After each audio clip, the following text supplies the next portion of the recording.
আল্লাহ তাআলা পবিত্র কোরআনুল কারীমে সূরা আলে ইমরানের 185 নম্বর আয়াতের মধ্যে বলেন, ফামান যুহজিহা আনিন নারি ওয়া উদখিলাল জান্নাতা ফাকাদ ফাজ।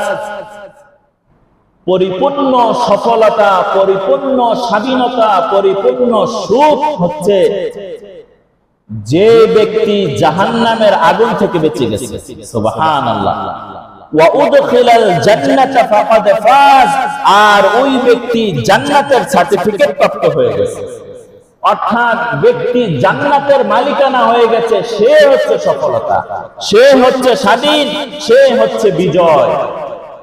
আজকে আমরা যারা দেখতেছি এই যে স্বাধীন আর বিজয় আর যে আনন্দ, এগুলো মূলত চিরস্থায়ী না, এগুলো সবগুলোই কি ক্ষণস্থায়ী? বলেন না ভাই, সবগুলোই কি ক্ষণস্থায়ী? তাহলে যে বিজয়ের পর আবারও যদি মানুষের পরাধীনতা এসে যায়, আবারও যদি এই বিজয় নষ্ট হয়ে যায়, তাহলে এটা কি পূর্ণাঙ্গ বিজয়? এটা পূর্ণাঙ্গ বিজয় না। কেননা পূর্ণাঙ্গ বিজয় হচ্ছে আপনি জাহান্নামের আগুন থেকে বেঁচে জান্নাতের অধিবাসী হয়ে গেছে। আয়াতের দিকে খেয়াল করেন, আল্লাহ বলেন প্রকৃত সফল ওই ব্যক্তি যে জাহান্নামের আগুন থেকে বেঁচে জান্নাতের মধ্যে কি হয়েছে? দাখিল হয়েছে। এরপর যে আনন্দের পর বেদনা আছে, ওটা কি আনন্দ?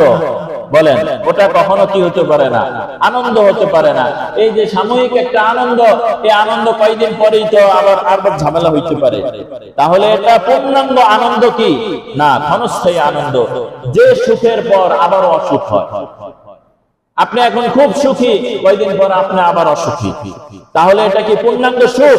এটা পূর্ণাঙ্গ সুখ না। এরপর যে নিরাপত্তার পর আবারও অনিরাপত্তা এসে যায়, ওটাও পূর্ণাঙ্গ কিনা? নিরাপত্তা না।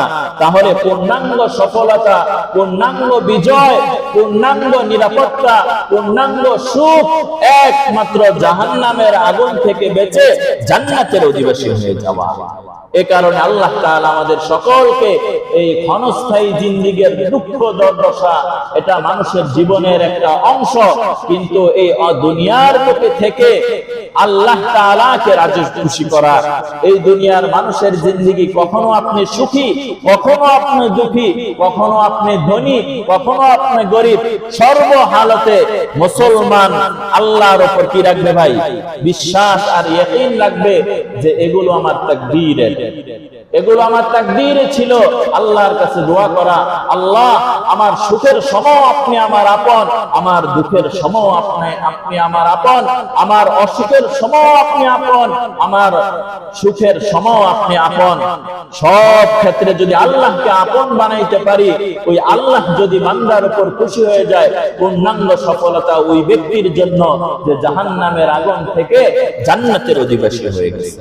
আল্লাহ তাআলা আমাদেরকে সে জান্নাতের অধিবাসী হওয়ার তৌফিক দান করেন।